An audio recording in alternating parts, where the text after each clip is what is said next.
Hey, what's up? It's Kit. Time for another video. Today, I'm doing a quick start guide for those guys that are kind of 50-50 on this thing.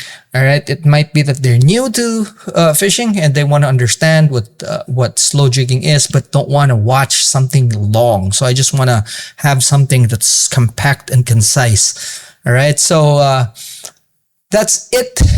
Now, if you're new to this channel talks about the hows and whys of fishing. We cover everything from big game, ultralight, everything in the middle, including fly fishing. And today, we have a quick start guide for the guys that are not too convinced about slow jigging or want to know about slow jigging without actually kind of investing or before they're investing on this thing. Alrighty, so let's get this party started. What is slow jigging? Now, I've prepared a few bullet points here to give you kind of like a general understanding of what it is. Slow jigging, it is a light line and light leader technique. PE2 is kind of like the de facto standard, whereas with fast or speed jigging, you're looking at least PE4. Okay, so it's kind of half of what you normally use for speed jigging, which also means that you can't really fight the fish the way you're fighting it, you know, with the pulling the line and everything. With slow jigging, you're not fighting the fish with the rod, you're fighting it with the reel. You're pointing the rod to the fish. You might be pumping a little bit, but most of the fighting is literally straight to the reel and you're pulling the reel with the rod pointed at the fish. Okay? The rods are purely manipulation tools and not fish fighting tools for the most part. Okay, it still uses a vertical presentation. As you might have already figured out, it uses very specific gear for the purpose. So you can't use a fast jigging reel to do a slow jigging reel's job for the most part. Okay, especially the rods. The rods are so different. Okay, the rods are so different and you're dealing with thin line. The jigs are also different for the most part. The wide and stubby jigs that has come to be kind of like the standard for slow jigging is not really something that you would use for fast jigging because they will spin. Okay, they will spin when you actually jig them fast. Now, there is a bit of a compromise when it comes to the slimmer jigs, especially the asymmetrical ones, which we won't cover in this video. On a more advanced video, it's gonna be discussed. All right. Now, slow jigging is a fishing technique that was developed to fish in difficult fishing conditions. So when the fish are not biting, the bite has kind of stopped, fish are not active. Those are the times where you actually use slow jigging. It's not something that you go out and do when the fishing is actually kind of active. It's not the most efficient way of fishing, put it that way. Now, recommended rods for slow jigging. Japanese is the way to go. If you want to learn and you want to do this properly, Japanese rods are the way to go. Now, there are rods in the States that are sold and are passed to be JDM, but they're not. They're a very popular brand in the States, which is funny because outside of the US, not really popular. And there's a reason for that. Okay? So don't jump into this hype train. They're selling longer rods, which isn't really efficient for this sort of fishing, except when you're doing long fall. Okay, so longer rods are kind of a necessity for that. Before you buy your rod, look into the brand. Okay, go to their website and see exactly where they're made. If they don't say where they're made, you have a problem. Okay, this particular brand that I'm talking about doesn't even list where their location is. So that's already shady right there. Anyway, Japanese rods are the way to go. All right. Some examples would be the slow jerker, the rod that started it all. This is from Evergreen Poseidon. Okay. I use deep liners and this guy, okay, Hashigemura-san, the owner of Deepliner is a student of the guy who invented slow jigging. Beat, of course, is the same student of Sato Sensei. Same with Jam, okay, or seafloor controls line of rods. Now, you can trace the lineage of Deepliner, Beat, and seafloor control directly to Sato Sensei. So highly recommend these rods. Of course, standard Shimano. Okay, they have the Osha Jigger rods. Infinity, I believe, is a really good one, and Game Type Slow J is another one which I highly recommend. Now, the thing is with Japanese rods, they understand these things, especially these brands that I'm recommending.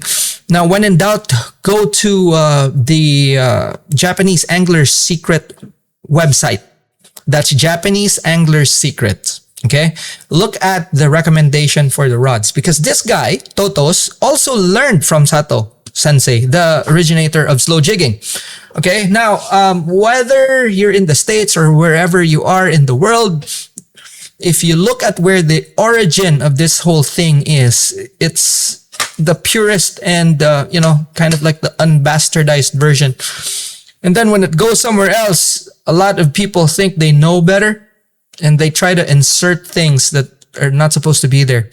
Okay, now Asian style rods, there are some really good ones, but they're not really like pure slow jigging. And the rods from Asia are actually kind of harder to secure, at least the good ones.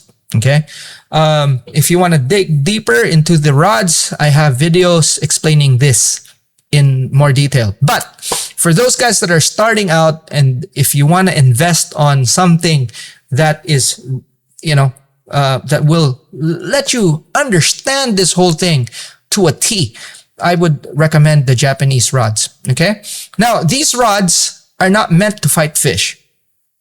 Okay, and these rods actually have recoil, so they have a bounce at the tip that help move the jig. Okay, they're almost always one piece, and these rods are about 6'3" to 6'6" for the most part. Let's say up to about 300 or so grams, 350, something like that. Now the heavier rods, or the rods that are designed to work heavier jigs, are shorter. Okay, and super long rods, there are rods specific to a technique in slow jigging called long fall. If they're labeled long fall, that's great. But if they're rods that are long, that are sold for slow jigging, it's a disadvantage. Okay, and I know that this particular brand that I actually mentioned that makes like long rods, not an advantage. Reels are another thing. Okay, now there are a lot of brands of reels that are out there. Okay, and before anything else, I will recommend the Osha Jigger and the Daiwa Saltiga. Those are the reels that are pictured there. So there's a 2000 size. There's 1500 for the Osha Jigger, and the equivalents would be 15H in Daiwa, and then the 20H. Now we're talking about the speed also. So high speed reels are the way to go. All right. Now slow jigging reels, slow speed reels for depths below 50 meters. Okay, so if you're fishing in 50 meter or less, then you can go with a power gear or a low speed reel. Now, fishing over 50 meters, then the high speed reels are more of your thing. Now, if you are fishing in areas where there is a huge variance, it goes from 50 meters to 150 or more, then go with a high speed reel. All right. Now, there are reels that are sold with short handles. Longer handles will give you more control. That's why even if there are these reels that are sold, especially in the 1500 size. I change my handles to longer handles, and gives you a bit more control, right? Shimano and Daiwa are the standard. Again, I'd like to reiterate that they're the standards, and you can never go wrong with standards. Okay, so no matter what people tell you, you can never go wrong with standards. Now, star drag reels are easier to use, although lever drag reels would be more convenient. But for slow jigging, especially when you're starting out, star drag reels are easier to use, and it should be your first reels. Okay, again, Daiwa and Shimano, Saltiga and Osha Jigger. Best advice I could give you when it comes to reels, look for the lightest weight reels for your use, which means that if your depth range allows you to use a 1500 instead of a 2000 sized reel, go for the 1500, because guess what? It offers you a lot in terms of sensitivity, and PE2 on a 1500 could go up to about 300 meters for fishing.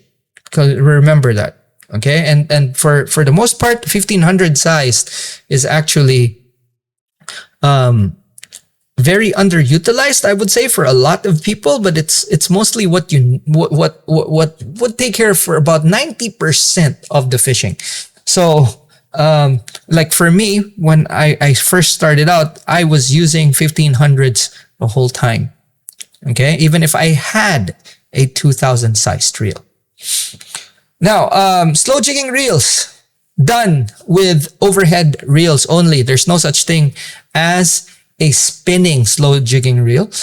Maybe you can get away with it when it's shallow. Okay, so 50 meters and below, or probably even shallower than that. But because of the makeup of the jigs, not the reel, not the rod, it's because of the jigs that flutter when they detect no pressure when they go down.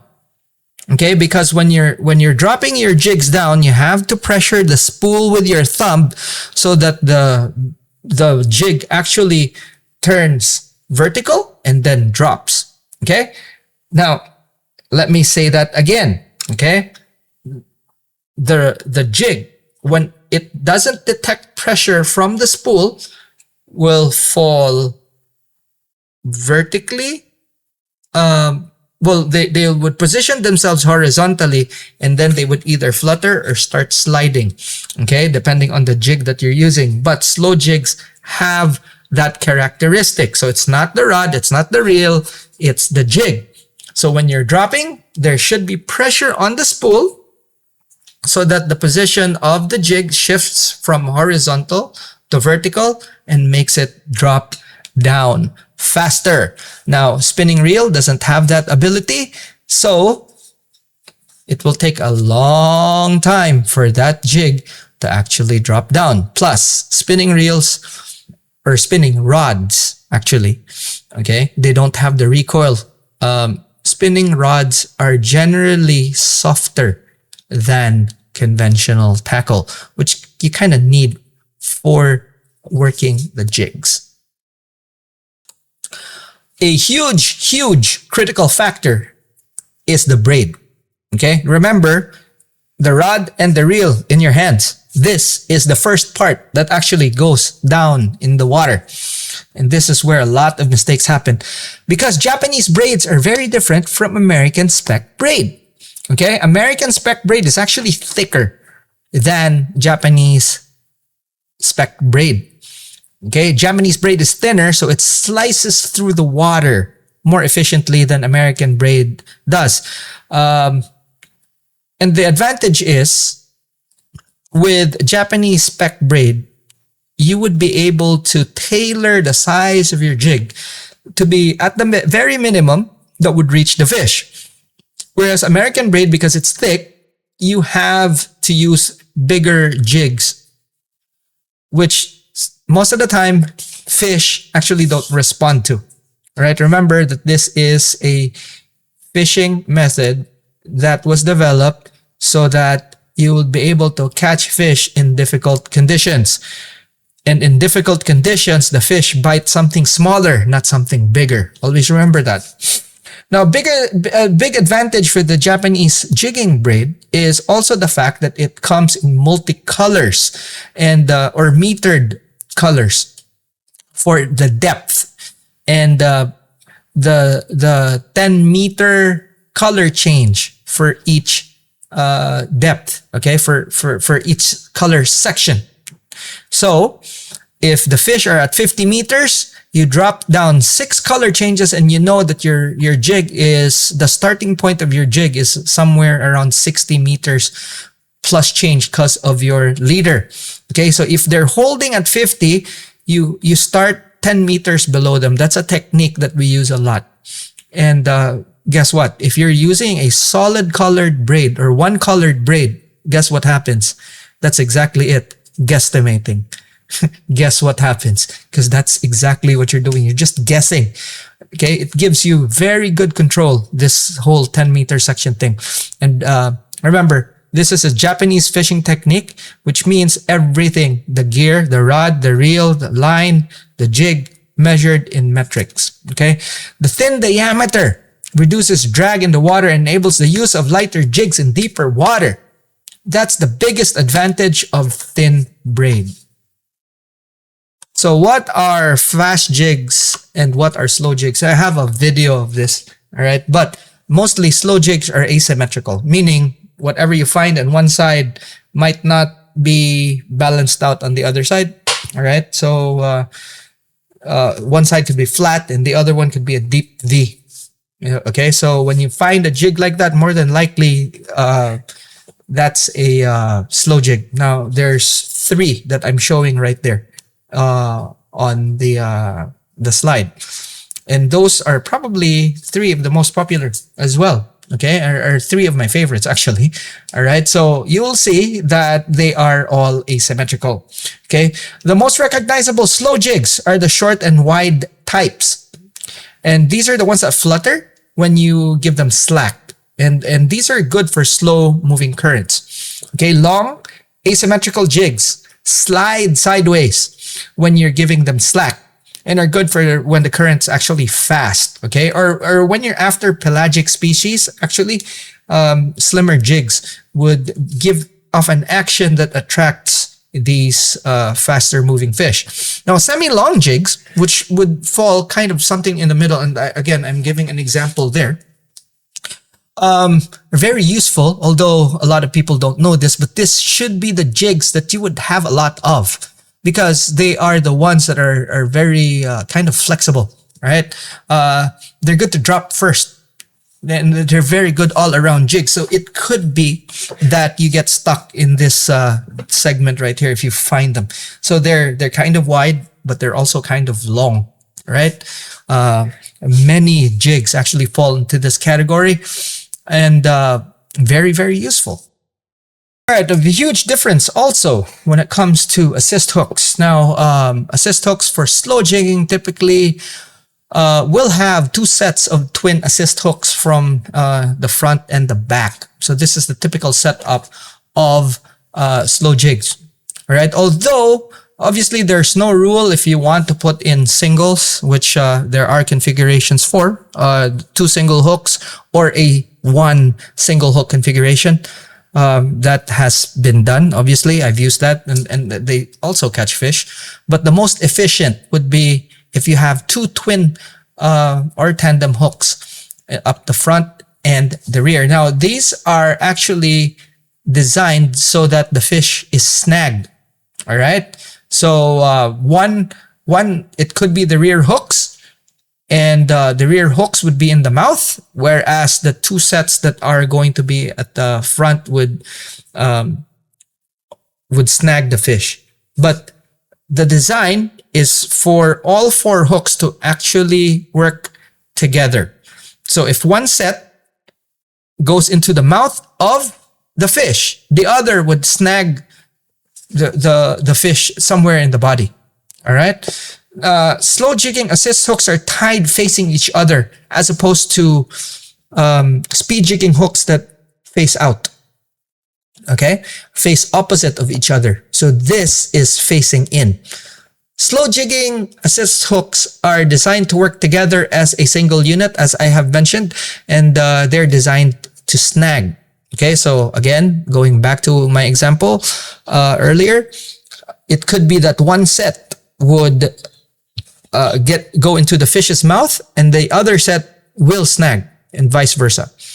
Now, they also use thinner hooks than those for speed jigging. Now remember, this is a light line discipline. With the lighter line comes the lighter hooks, but these hooks are also designed to hook the fish with the least possible resistance. Other hardware that you need to put into consideration would be the solid rings and split rings. Okay, solid rings should match the split rings in size to have the least drag possible. So they should match, but they should also be smaller than what you would use for when you are doing speed jigging. Okay, and you'll find that there's a lot of powerful hardware from Owner, Decoy, and the Gamakatsu. Okay, these are fine Japanese manufacturers.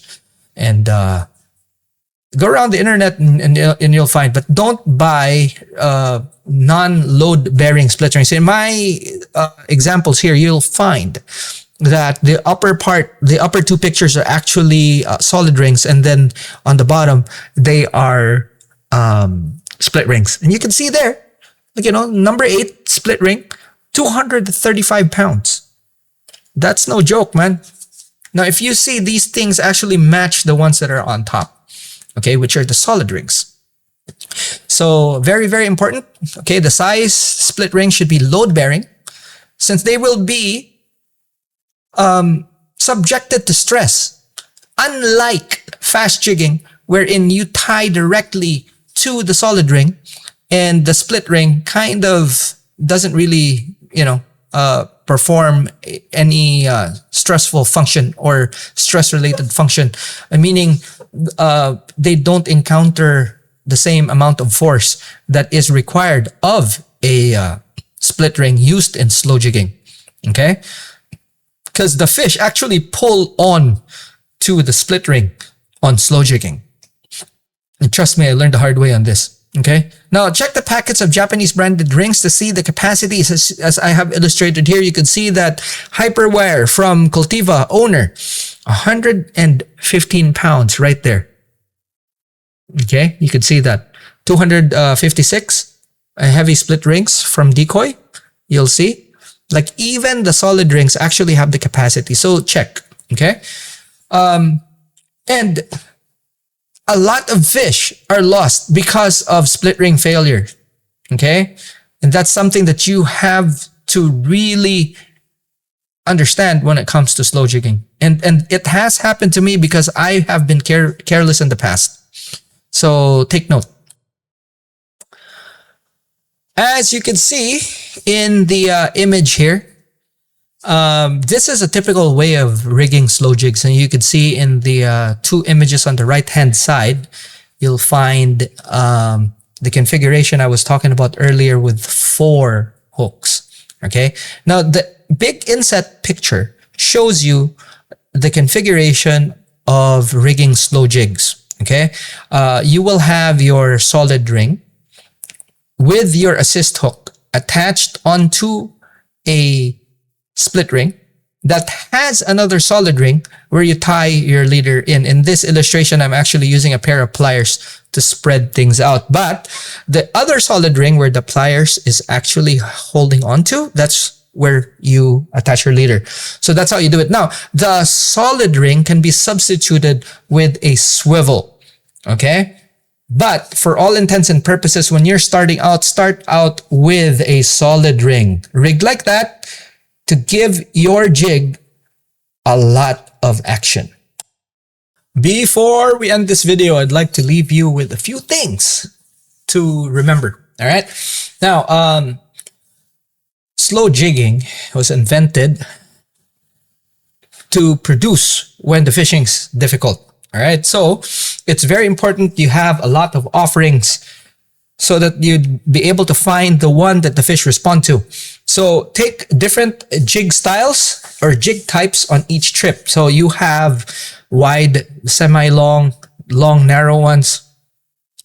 Take those, okay? And take a few colors, a few weights, and play around and see exactly which ones the fish will respond to. Now remember, the fish will be the one to decide for you, okay? There's no jig that will produce all the time, okay? So the fish has to be the one to decide. Now, here's the thing. If you only have 2 jigs to offer, then there's only like those 2 that you'd be able to play around with. And if you're unlucky enough that the fish won't respond to those 2, then it becomes a very long boat ride. A very boring one at that. The more jigs you have, the more types, the more chances you'll have to find the one that the fish respond to. Okay. Having said that, the most useful would be the semi-long jigs because they do a little bit of the fluttering and the sliding. So those should be the jigs that you'll have the most of. Alrighty.